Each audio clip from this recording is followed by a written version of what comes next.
Hi, I'm Jack Berrezzini, and you're listening to The Secret to Stargate, where I talk about the hidden meanings and deeper layers found in Stargate movies, TV series, and more. And joining me today are Jeff Haker. Hello, Jeff. Jack. And Lisa Jones. Hi, Lisa. Hey, Jack. And Victor Lambs. Hey, Victor. Hi, Jack. Today we are discussing the 17th episode of Season 9 of Stargate SG-1, The Scourge. It's a bug hunt, man! SG-1 are put on babysitting duty, escorting IOA representatives around a tour of the Gamma site, 24,000 light-years from Earth. While on the tour, they observe an experiment being run on an alien insect that is suspected to be a species engineered by the Ori to cause a plague. After Dr. Myers, the scientist running the experiment, decides to give the bugs meatloaf, they begin rapidly multiplying. Dr. Myers is bitten and ends up falling ill and collapsing. As his body is being transported back to Earth in a containment pod, he just kind of melts into a puddle of bugs. The insects begin swarming in the base and quickly breach containment. SG-1 guides the IOA representatives out of the facility and they hide in a cave from the bugs. Back on Earth, SGC becomes aware of the situation and sends the Odyssey to the Gamma site to drop a giant can of raid on the entire planet. Realizing that this is the plan the SGC will enact, SG-1 and the IOA make their way back to the Gamma site, where Sam is able to radio the Odyssey to triangulate their position and enable them to be beamed back. While Daniel, Cameron, and Teal'c shoot their guns at the ground. Lots of that in this episode. Yep. What are your thoughts on this episode, Jeff? Yeah, this is one I remembered it was the bug one, but I didn't remember how it all went, and if I didn't really remember if I liked it or not. And I did actually have a good time with it. It didn't really add much to the overall season-long storyline, but that's okay because we're about to get the rest of that. But I thought it was pretty fun. We got Teal'c actually got some lines and some dialogue this episode, which I feel like he hasn't had much recently. It was fun seeing Woolsey kind of finally break to the side of the SGC and of the team, to telling the French guy to let Carter work. So I like that. Yeah, I thought it was a fun one. What about you, Lisa? I'm with Jeff. I like this one. It's fun. I mean, you kind of cringe. You see it coming.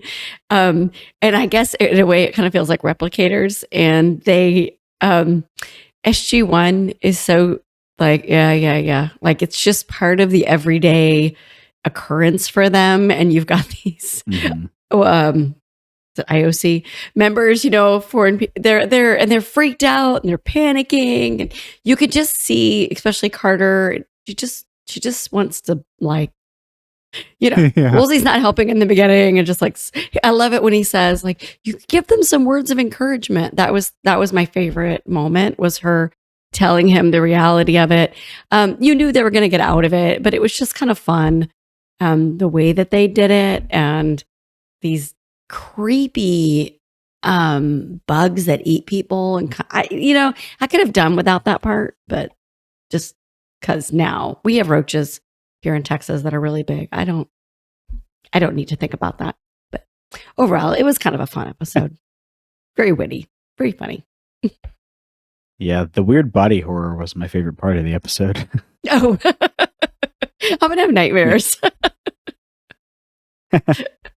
What about you, Victor?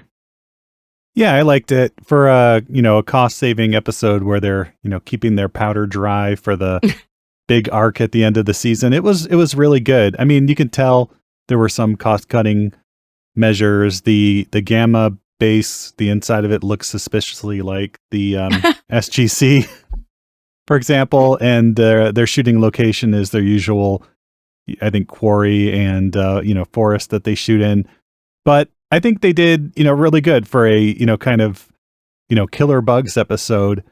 It moved along really well. Having the IOC members there was kind of fun. It's always cool to see Woolsey, and he got some funny moments in this. So overall, I would say that I liked it. Yeah, I thought it was a fun episode. It definitely felt like they could have put this episode in season 3 or 4, and it would have fit right in. Mm-hmm. Just Planet of the Week, they have a problem to solve and all that kind of stuff. We got a lot of good. This is a good character episode. The bugs were kind of They were gross, but I feel like they definitely went with the budget saving option of, oh, now they just tunnel under the ground, and to fight them, we're just going to be shooting at the ground, and you don't actually see the bugs. Very Tremors of them. Yeah, a little anticlimactic, but thought it was fine. I enjoyed it. But you're right. It wasn't about the bugs per se. It was about dealing with these people who are freaking out. Like, what do we do with them? How do we get them to be quiet? But then Daniel, of course, was trying to woo one of them. But, how do we deal with them and keep them alive at the same time? And he's like so heavy handed right off the bat. Like she comes in and he's like, his eyeballs are doing the, he's like, here, let me impress you with my Chinese lingo. Like, dude, just calm down. Hachi machi. Yeah. But then Mitchell jumps in. Yeah. That was fun. Yeah. Yeah, and Joseph Malazzi, who wrote this, I think he had a neighbor or someone he knew who spoke Mandarin, and so he got the dialogue for that from them. And then they're just talking about like what do we think about this guy looking at Mitchell, and Daniel says we're still observing him, and then Mitchell basically says get lost. At the end, they wanted something, but they didn't want it to be too forceful to not pass the censors and stuff. So. Mm-hmm. It was fun. It was fun, the little surprise on their faces, when Mitchell. Yeah, I did like that. So SG-1 is about to go on a mission, and they're stopped, and then they're told by Landry that they have to do this babysitting duty, and Landry seems a little too happy to be giving them this assignment, if you ask me. He tells them, when they say, so basically we're babysitting, he's like, yeah, just make sure they're, in bed by 10 and read them a bedtime story.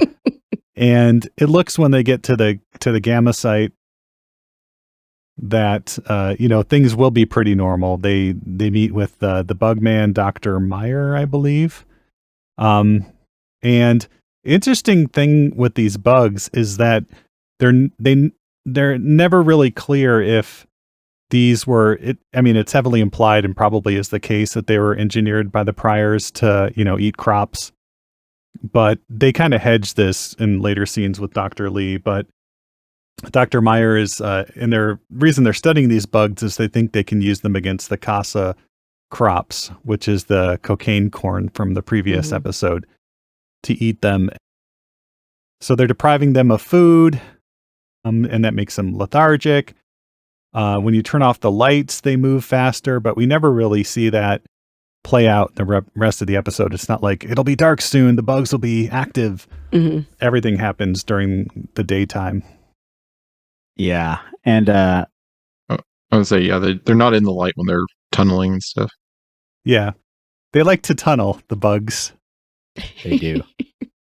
Which is also cost effective, because then you don't need to have lots of visual effect shots of bugs running across the ground.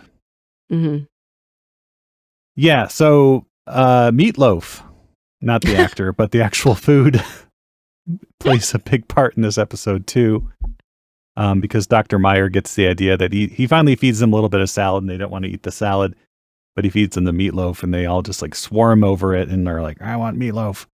So I can relate to that. It is funny whenever they said, we don't feed them, we deprive them. And then I'm like, that's not going to end well. I mean, no, I feel like that was part of the whole, I feel bad for the professor or whoever he was, because you're just not professor, the doctor, scientist, and you're like, that's not good. This is not going to end your way. Why are you doing this? But again, you have to. Yeah, so the bugs reproduce rapidly once they eat the meatloaf, and they fill up their little bug box that they have them all in, and so much so that they pop out of the bug box and they start to swarm in the room. But I do like their containment system that they have. They have these, these vacuums at the bottom of the floor, and so they hit the vacuum button, all the bugs get sucked up. Where do they go? Presumably someplace where they can't safe, yeah. But not before one of them bites Dr. Meyer on the arm. At which point, he's not long for this episode. And I just noticed your scenery behind you Oh yeah, the bug box. is disgusting. Yeah, bug box. I could have done bugs coming out of mouths or whatever. No. But let me see if I have that one. Yeah, it reminded me a lot of the Mummy, like the Mummy movies with Brendan Fraser with the scarabs that you get bitten, it crawls under the skin, and like sometimes people don't know that they're bitten and become then the bugs come bursting out of them later. Yeah, like that airman, unfortunately. My wife mentioned that as well while we were watching it. It's like, oh, these are like the scarabs in the Mummy. So probably an homage to that. But there is a bug problem, and so the IOC immediately they want to go back to Earth as soon as possible, but they want to transport Dr. Meyer back first, but then the bugs come out of his mouth, and the super professional military people who are carrying him like immediately drop the box, which breaks open. Yeah. And the bugs start swarming the base, which we don't get to see too much of that, but Woolsey requests that SG-1 escorts them out of the base until they get the all clear again. Which Woolsey was smart and correct, because SG-1 is obviously more equipped to deal with this situation than whoever was on the Gamma base, as we can see. And so Woolsey knows I've got the best chance of surviving if it's SG-1. So he was pretty smart there in doing that. Yeah. But before that happens, we get a dining mess hall scene again with Jackson and the Chinese member of the IOC, and we get some rumblings of a political intrigue plot happening where the Chinese, perhaps understandably, aren't happy that they've kind of been cut out from most of the technology that could be have military applications by the U.S. government.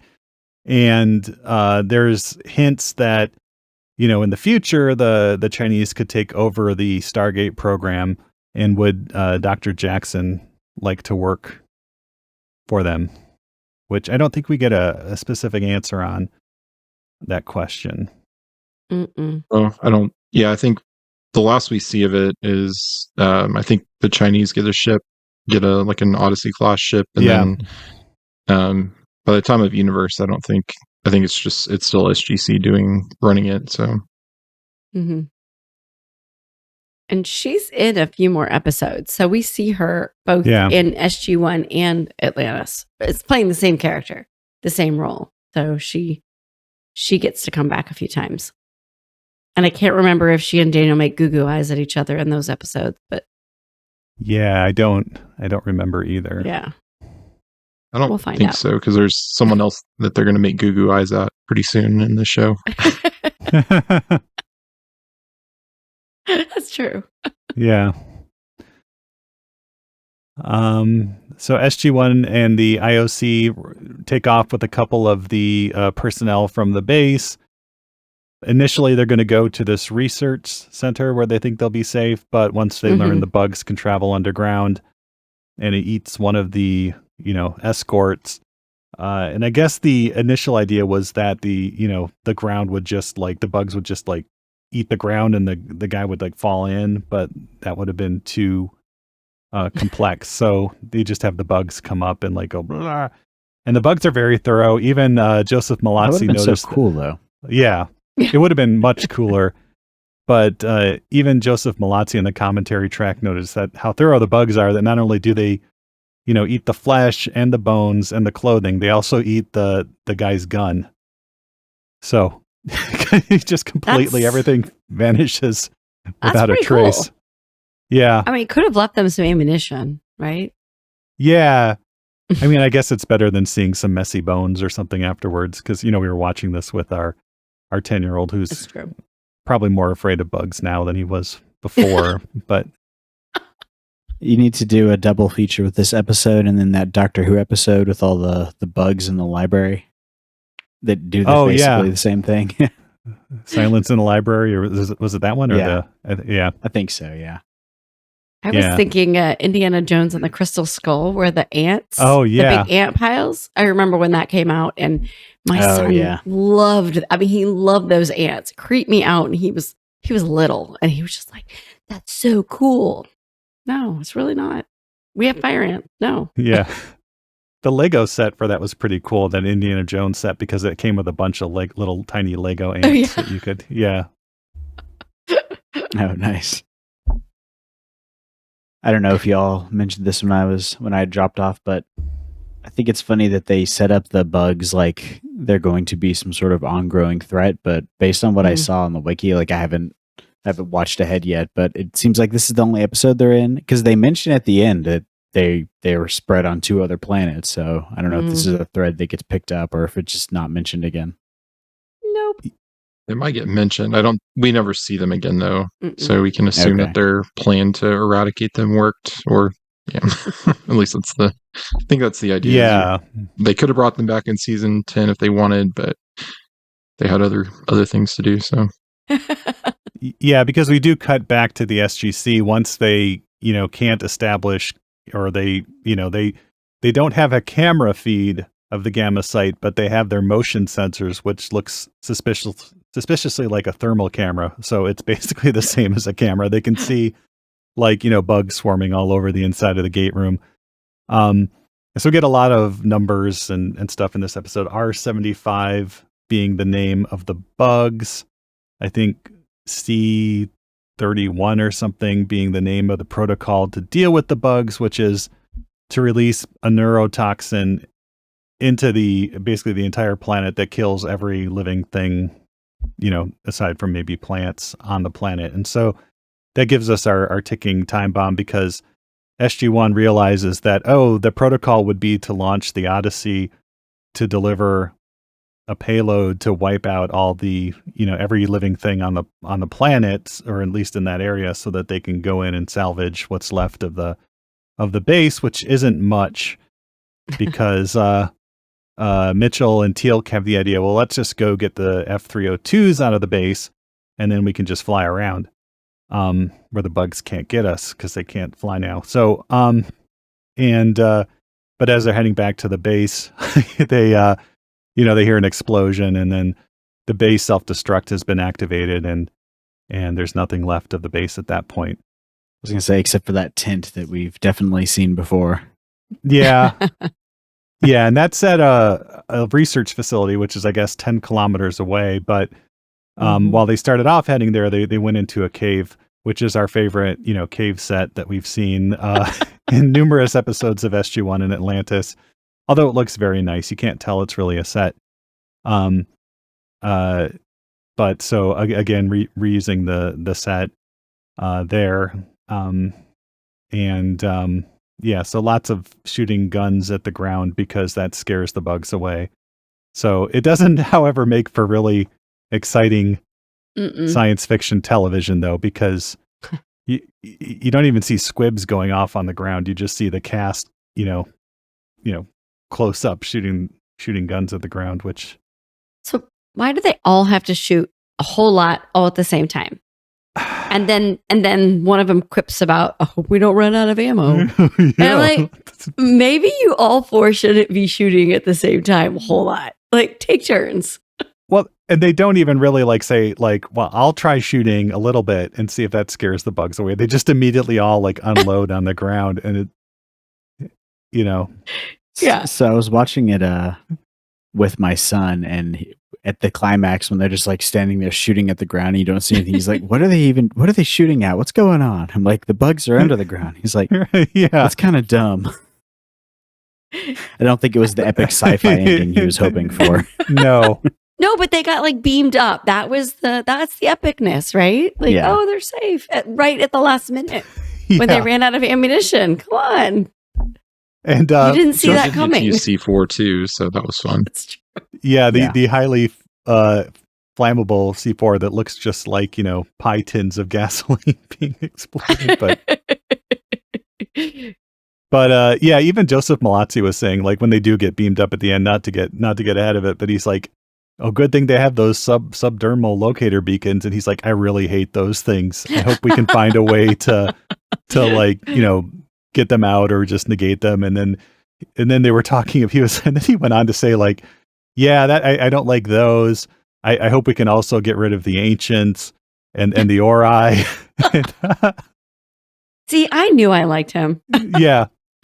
And then he was talking about some of the other writers who had come up with, for season 10, which they had just started filming when they had done the commentary. They had come up with some, and I don't know what this is, and I don't know if he's talked about it, but some other bad guy that could have been the bad guy instead of the Ori for the rest of season 10.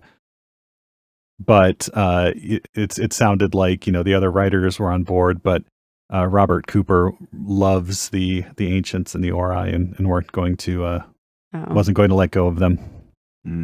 Feedback from the public, from the audience, wasn't enough for him, huh? Yeah. Just leave the ancients to Atlantis and do something better with SG-1. Yeah.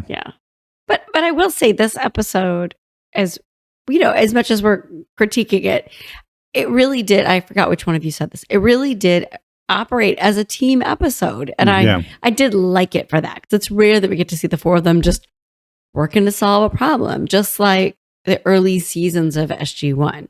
And so it was kind of fun to have that kind of Planet of the Week. Oops. It reminded me of, I can't remember which one now, what the name of it was. It was one with Cadet Haley, and they're on the planet with the little light things zips Prodigy, through them. Oh, yeah. Prodigy, yeah. And they had to solve the problem of how do we get to the gate, and, And I think they used that same tint in that episode. That's what I was thinking of. I think that one was a little bit more upscale. But even though the episode is credited to Joseph Malazzi and Paul Mully, at this point they weren't writing episodes together for several years. Probably season 7 onwards, they were writing episodes separately, and that's why we get some of the banter between Mitchell and Teal'c about his apartment, and how they're going to have a movie night and they want to watch Old School. And it's the sort of thing that Paul Mully wouldn't have let into the episode. It's like, why are they talking about this? Why are we, so there are some nice character moments and funny references and stuff that we get in this episode. Mm-hmm. Yeah. That's what I liked about it, was those parts. Yeah, I like them talking about the movie night, because you get to imagine them hanging out outside of the SGC, which we don't really see much. We saw a little bit in earlier seasons, but we haven't really seen it much lately, and I don't think we see much of it in season 10 either. So, because it's just there's so much plot stuff they have to kind of deal with, and especially as they're wrapping up the show. And Atlantis, you do get to see that, but yeah, it's kind of been lost a little bit for SG-1. But see, it's nice getting those moments here and there. Yeah, and then we get a call back to that at the end of the episode as well, with the movie that Mitchell ultimately picks for movie night. Yeah. I did like the callback about the apartment. Yeah. And Mitchell's insisting that he can help him find a new apartment. And I can't, y'all probably remember what Teal'c said, but it was just epic. Teal'c basically, like, a good friend listens when someone tells him, I forgot what it was. Yeah, that they don't need help or something. Yeah. Yeah. And then there's another funny moment where they're surrounded by bugs and they're trying to keep quiet, and Teal'c says something like, perhaps we should keep conversation to a minimum, as they're trying to maintain radio silence. Yeah. Yes, so definitely we got more Teal'c than we have recently. I feel like he was actually able to contribute and give us the very dry humor that I feel like has been lacking for a while from his character. Mm-hmm. And that's why it felt like an earlier episode. Mm-hmm. Yeah, we get to see what he has for lunch in the mess hall. He has like 6 or 8 corn dogs piled up on his plate as he's heading to sit down and eat. But yeah, so they decide they can't stay in the cave, because if the Odyssey is coming to release neurotoxin, they have to contact the Odyssey somehow, and through the atmosphere it's pretty tricky. But if they go to the research station, they might have a radio there that's powerful enough to contact the Odyssey. So they set off, and as you mentioned, the Frenchman is why do we have to go? Are we there yet? That sort of thing. So Yeah. She said half an hour ago. Yeah. But they're able to keep him moving. I want to know what if there's any French fans, what their reaction was to the French diplomat in this episode, because he was not portrayed well at all. I want to know if the one from Great Britain, did he ever say anything? He had a couple lines, I think. Did he? Yeah. So Chapman. when they're running down the slight incline into the gravel pit, Mhm. and the Chinese representative slips and falls and sprains her ankle, and Daniel has to help her. Originally, that was in the script. It was the British guy, and he falls down. He goes, "Bloody hell!" But I guess the network or somebody looked at that and said, we don't really have a lot going on between Daniel and I should probably just use the character's name. Burp, burp, burp. Shen Sen Xiaoyi. Yeah, so we don't have a lot going on between Daniel and Shen at this point. So let's have her fall down the ravine, and then Daniel can help her, and that'll kind of be another, moment between them. Mhm. And so they made that change, and then they started getting, letters or posts online saying like, why did the girl fall down and like sprain her ankle, that sort of thing. So, but that wasn't the way it was originally in the script.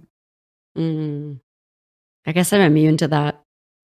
Yeah, the other thing I was thinking of is if they know they were sending this delegation to another planet, they should have sent the Odyssey there as like a backup, or they should have like a shuttle or something that they can use as like, let's just send it just in case we, something happens with the Stargate and we don't lose, these very important people who could decide the future of our use of the Stargate. Like, let's just have a backup plan, but they really don't. But they thought it was like, remember, even they thought it was routine, and they were complaining that it was boring, and nothing was happening. And of course, we know if you send SG-1 with them, something's going to happen. Yeah. And how many alpha sites have they lost? Right? I mean, all of them. The first mention of a gamma site? Yes, it is. I think we've had alpha sites and beta sites, but I think this is the first mention of the gamma site, and it's a pretty developed base. Like I said, it looks as established as the SGC set, at least. And they've got a whole cafeteria. I mean, they've got meatloaf, corn dogs. It's like a dorm. Yeah, lots of cool research happening there. But yeah, so Robert Picardo and Joseph Malazzi, over the course of the episodes they worked on, became friends. And so Robert Picardo said, I want to do an episode, but I don't want to just be sitting in a base talking the whole time. I want to have a scene on a planet where I get to run.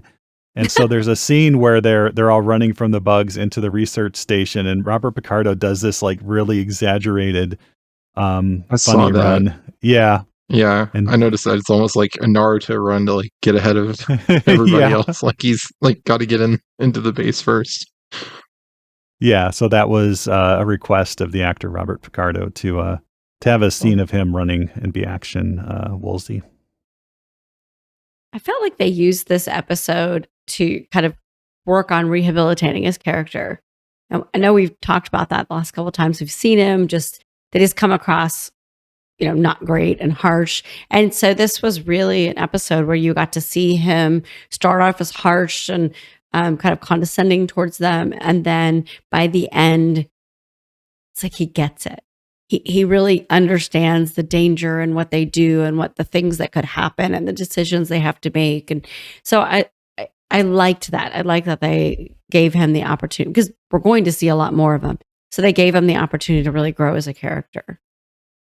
Yeah, and I'm also glad they didn't they didn't really go too hard onto the storyline of, oh, the SGC's in trouble again, they're going to get shut down, because they've done that before, and it would just be, old and tiring, I think, if they did it again. But they because you kind of expect that, oh, these IOA people are going to report that the Stargate command is incompetent, they need to place us in charge of other people, but they say that, there's minimal fallout, y'all are good, just everyone appreciates y'all. And so I did like that they don't knowing where it goes now, of course I know, but like it's nice if you were watching this for the first time to kind of get that instead of thinking, oh, are we going to deal with end of the season Stargate's getting shut down and the ORI appear and all that. So minimal fallout, but like 30 or 40 people died at the base.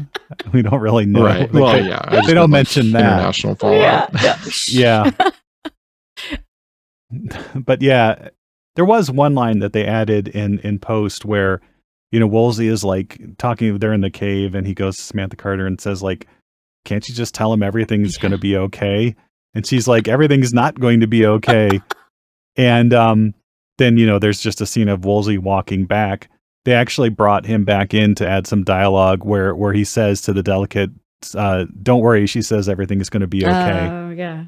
And so that was added in because they thought it would be a good, funny character moment if Woolsey, after talking to Sam about how doomed they are, just goes back and tells everyone else that they're going to be okay. I really like the way Amanda Tapping and can't think of his name. I'm sorry. Robert Picardo. I love the way they interacted. I don't know what kind of friendship or chemistry or whatever they have off screen, but the two of them as their characters just worked really, really well together. And I'm going to say it was almost like Amanda Tapping was just a little lighter and freer with her characterization of Carter. I really felt like it was several seasons ago, Carter, rather than season 9, what we've seen in season 9 from her. And that just could be me. It could be the way that Malazzi wrote it or their interaction. But I really enjoyed her character working with him and having that interaction more than, I have in quite a while. Yeah, and I think it was the best, or one of the best lines of the episode, I think, was Amanda Tapping saying, basically, can I get like a funny line or better dialogue? And so when they're having that talk in the cave, she says, Mr. Woolsey, if I could go back in time, which admittedly is an opportunity I'm occasionally presented with. So they added that line, I think, at her request. Oh, good. I really like that. If I'm remembering correctly. So. Yeah. Yeah, I just felt like she's been written kind of stiff with not much to do this last season or so. And this one just kind of felt old school. She comfortable in her own skin and her own leadership. And I really liked that. Yeah. I like that as well. Yeah. So they get to the base, they plant the C4 with motion sensors, which seems, I don't know, maybe a good idea, maybe not. As the bugs, scurry under the ground, they trigger the motion sensors and we get some cool explosions, but it's not enough. And so they're down to their, 9mm and shooting at the ground and about to die heroically when they're beamed up to the Odyssey. Hooray. Beaming saves the day again. You know what? I don't even mind all of I don't know. It just seems so kind of contrived, that they can walk through the forest talking, then the bugs don't hear them. But standing there, like I don't know. The bugs were very, very smart, but not smart. I don't know. Yeah. It didn't work in that way, but I didn't care. It was fun. Well, yeah. When Carter was trying to do the thing with the signal booster, it made the loud noise, which I think is what it was attracting them.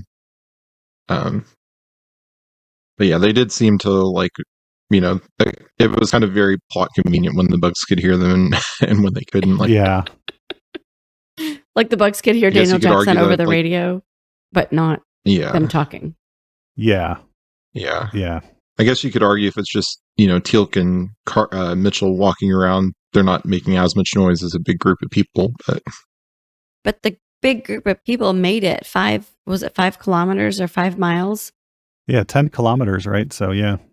They made that all together, and including her falling down and all the stuff. But like I said, I noticed it. I didn't really care. I'm like, whatever. It was an enjoyable episode.